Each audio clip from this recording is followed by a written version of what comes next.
Okay, so in this video, what we're going to talk a little bit about is for the biomedical workforce. Those are going to be those PhD investigator-based, or maybe MD, PhD investigator-based individuals.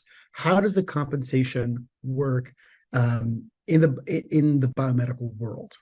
Now, you need to understand this model to ensure that you're successful in achieving your life goal, your lifestyle goals, your career goals, and so forth. When you're talking about industry, and when I say industry, biotech, and pharma, I'm usually using this, I throw those terms in together and I kind of jumble them together. But it's typically more of a normal kind of job that you would consider. For instance, there's a human resources department, there's a contract negotiation. What you do is delineated in the salary of the contract, and you're going to be dealing with something where your compensation would probably range between 75 to 80K all the way up to like maybe 120 to 130 if you're doing biomedical work in a biotech / pharma company. Okay. Now there are other types of compensation methods that come in the form of equity or stock options. Now let me kind of delineate that if you don't know what those are. A company, you can purchase part of a company by owning what are called shares of stock. And in some circumstances, especially if you're in a startup, a proportion of the ownership of the company, especially if you're one of the founders or you're really critical to the success of that startup, you will own some of the stock and have what's called equity. That means you're a partial owner of that company. Okay. A stock option occurs when there is an part of your compensation, or maybe a privilege of working there, would be that you could purchase stock and shares of the company at a predetermined price. Okay. Now, how would that actually kind of work? Well, what happens is, as you know, if you ever follow the stock market goes up and down. And at times, a company has its very good projections, it's probably the most accurate projections of what their cash flows are going to be in the future. And so based on those cash flows, they can generate an estimation of what their company is worth. And many times when a company identifies a pricing disparity between what they think that they're going to be able to, what they should be worth and what the stock is selling for, the actual company will go and buy shares of its own stock. This is oftentimes done to destroy the stock that they buy and thereby increase the value of the other owners. So it's kind of like something that they do as opposed to paying dividend payments. Is very common in the biotech world and in terms of how their finances are run. But it also can be offered to employees at a particular discount as a form of compensation. Okay. And you may opt or may not opt to do one of those things. It'll be kind of up to you. But that is something that oftentimes can occur if you go work at a place like Johnson & Johnson or Eli Lilly and whatnot, the big behemoths of these companies. Okay, startups will typically have some form of equity in the company. If you're taking a startup from a university, it becomes important, and this is important if you are a grad student or a postdoc or a faculty member. The way that it works is that you have to submit what's called an invention disclosure, okay? And then you are an inventor of an idea or of a product, okay? Whoever is on that idea of that invention disclosure is an equal share of the invention proceeds if there ever were to be one. If in the event that a patent is filed by the university, the owner of the idea is the university, not you. You just get royalties if, in fact, it turns into something important and there's revenue generated from your product that you were the initial ideation of. That's very important for you when you're looking for a laboratory to do your training, to really ask, what is the policy on invention disclosures? It, in fact, is very common that the faculty member lists themselves only on the invention disclosures, and not everybody shares that invention line with the trainees that they have. You have to know that going in, okay? In fact, I would argue that if the person has some type of animosity to that question, that's a red flag, okay? I have a very open policy with all of my trainees that I put in that if you do something will put in based on the proportion of the idea. So I've had ideas where myself and the graduate student are 50-50 owners of the idea. I've had other situations where I was more like instructing the grad student, but they did help. So we came to an agreement that the idea was 80% mine, 20% theirs. And you just have open professional discussions, and they're not uncomfortable. Okay. You can just have them because, both people speaking are adults and they can come to terms with these types of things. So this is like something really important to kind of just get a sense, because that is a way that you can get further compensation downstream. Okay. A company would be formed, the intellectual property would be licensed to the company, and then you get this issue of getting investors, and that will go into that space and so forth. When you're in academics, as I mentioned in the prior video, grant writing becomes important. In many situations, that your position will depend on being on other people's what's called percent effort of extramural grants. I'll give you a very specific example. When I was in my postdoc is a time after graduate school where you do additional research. I was looking for a job, and I looked into a job at Baylor in Houston. I was actually very motivated to move down there. I originally grew up in New Orleans. I wanted to kind of go closer to my family and so forth. But at Baylor, I needed to have 95% of my salary to come from extramural grants and contracts. 95%. So how would have that actually achieved? Like, how could you actually do that? If you say that, okay, I've got a $120,000 salary, and the average grant, the R01, they're these codes. So the R01 for an NIH grant has an annual budget of $250,000. Well, you just ate between your salary, your benefits, which are about 30% of your salary. No, you just ate up your entire budget off of your research grant. You have like no money for like chemicals. Like, how would that even work? Well, what actually happens is that you go put yourself on your research grant for like 20%. Right. And then you bank on the idea that you're going to be able to be 5% on this other person and 2% on this other person. And you build this thing up to 100%. Okay. And that's how that typically works. If you're in a small private organization, a place like Baylor, which is highly prestigious, they typically design the building of their departments around complementary skills. So you wouldn't actually just go in to do research on your own. You'd go in and be like, oh, this is the person who's the head of the electrophysiology core, or this is the person involved with the zebrafish aquarium. And so you're running this thing. You've got grant support to support those core facilities. You might be 30% on the core research grant budget, 20% on your own research, 5% on someone else, collaborator, blah, blah, blah, blah, blah. You get up to 100%. Okay, that's how that works. Now, obviously, you might be thinking to yourself, well, this sounds like a pretty crappy plan. Like this depends on so many variables. And you know what? You're right.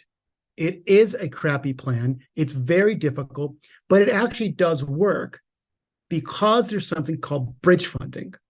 Okay. Now, what's bridge funding? What happens that delineated in the contract, okay, is a temporary stopgap. In the event that you sign on and you aren't at 100%, there's the initiation of some bridge funding that the department head or the dean or whoever is responsible for this in that organization, okay, they've got access to some form of capital, okay, and they can bridge you. Boom, boom, boom. Like, oh, you need a little 7% this year? Okay, we got that. And in general, they are trying to work with you to keep things going. And they do know that this is a whole crazy idea of how to run science, but that's the way it works. Okay.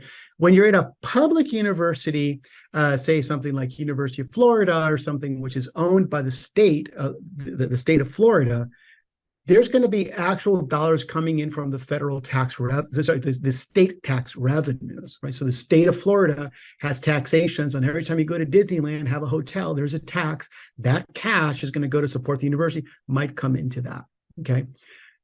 Later in your career, you might obtain something, and you may have heard people say, oh, this person is the chair of something.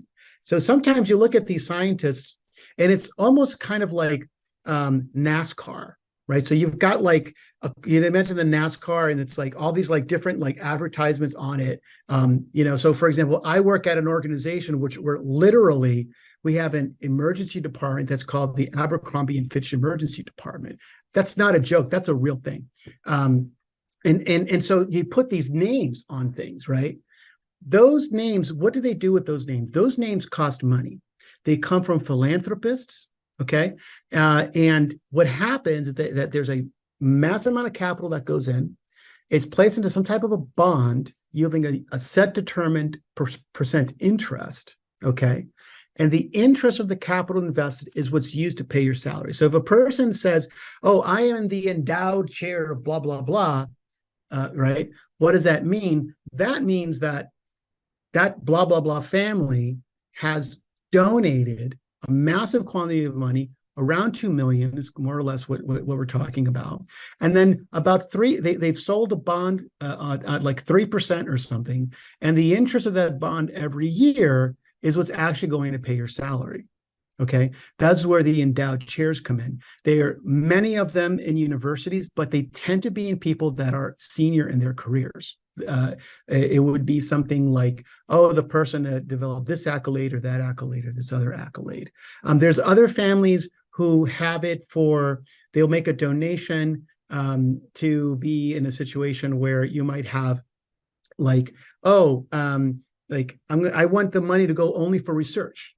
And so they put money into a program, and the 3% interest means it's $50,000 a year goes straight to some type of research that they're interested in. Like maybe the patriarch of the family had a horrible prostate cancer, and that's what they wanted to do with that type of money and so forth. That becomes very, very common, okay? And it's also important to understand that there's a lot of giving in philanthropy. A lot of wealthy people do give, and the government incentivizes it. Every single person in the United States can create a nonprofit organization. Anybody. I mean, I can just go to where I live, and the government just fill out a nonprofit organization, say, I want to make it for cancer research. Boom, I've got Jose's nonprofit organization. And if I put my own cash in it, guess what? That's a tax deduction because it's a donation.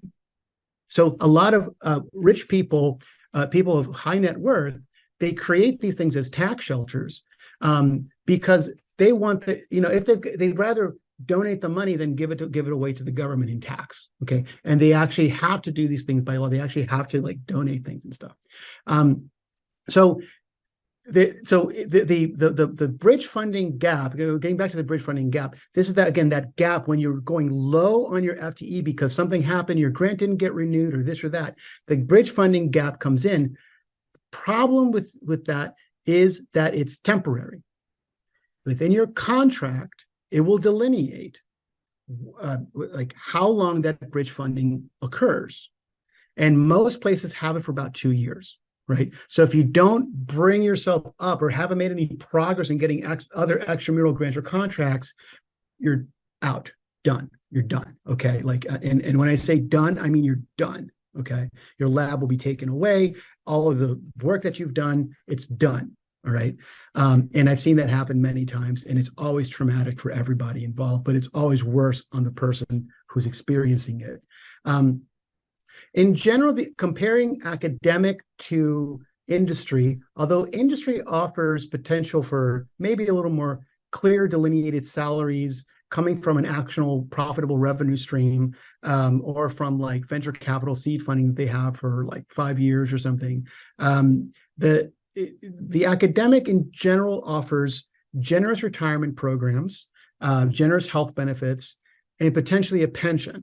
Now, it's a little controversial, but in the United States, pensions are in general something, and this is an opinion, are something to be avoided. So why do I say that? The way a pension works is that you're putting money into the pension. The government is using your money to pay the current retirees in the pension program. Okay? The pensions that exist in public universities are oftentimes had a history of poor management, in fact, even potentially corrupt management. They have a history of overspending and not being responsible, okay? And they're unsustainable. It's like there's no way that, for example, where I live, paying into the public pension program is a completely sustainable thing unless taxes increase, okay? Or the retirement age increases. Like it just mathematically won't make sense. So when I look at that, I say, okay, I can't guarantee that the pension they're telling me is going to exist because the money's not there. The other issue with the pension is that the pension does not belong to you. You get a pension so long as you're alive. If you happen to die, all the money you put into the pension just gets disappeared, and is actually beneficial to the pension program if you died early, because then it's like less financial strain. That's in contrast to a retirement program where you're putting money into a fund, typically a fund in the stock market that you legally own. You take the risk, of course, of the stock market going up or down. But in general, unless we go to war with Russia or China, the economy is going to expand because the world population is expanding. So the economy has to expand. And so riding that wave of the economy is often something that's going to over the long term, result in some form of a benefit to you financially. Not to mention the fact that you can put beneficiaries on that and then put this down to like your spouse, your children, or a cause. Like maybe you wanted to go to the habitats for turtles. I don't know. Like it's yours, right? And that's something that I personally value. That's a personal opinion. But the pensions oftentimes kind of problematic. Okay. The other thing that's really important to understand is that one of the issues that occurs in the biotech industry sector is that it's pretty common that that they're located in very high tax areas. For example, California is famous as a biotech hub. California state income tax is one of the worst in the country. Same goes for New Jersey. It's a major hub for biotech, major state tax, okay? We're talking about if you could just choose between living in Indiana versus living in California, you would probably be saving 5% of your salary. If you lived in Florida or Nevada, where there's no state income tax, okay, that is from your salary from work, you don't have to pay any state tax. It's a massive savings. Again, depending on your tax bracket, it's going to be a huge difference if you live in a state like Florida or Nevada. Okay, that's also very important to kind of think about. As you go and think about these compensation plans, take away that these compensation plans are going to require you to have different skills. If you're in academics, you're going to have to be on all these other projects. You're going to have been taught emotional intelligence, working in teams. Like you're going to have to think about budget planning. How do you make ends meet in your lab with a constrained budget? How do you deal with all of that, all of those things coming together? You really got to think about this, and this is not something that's taught to you in your classes.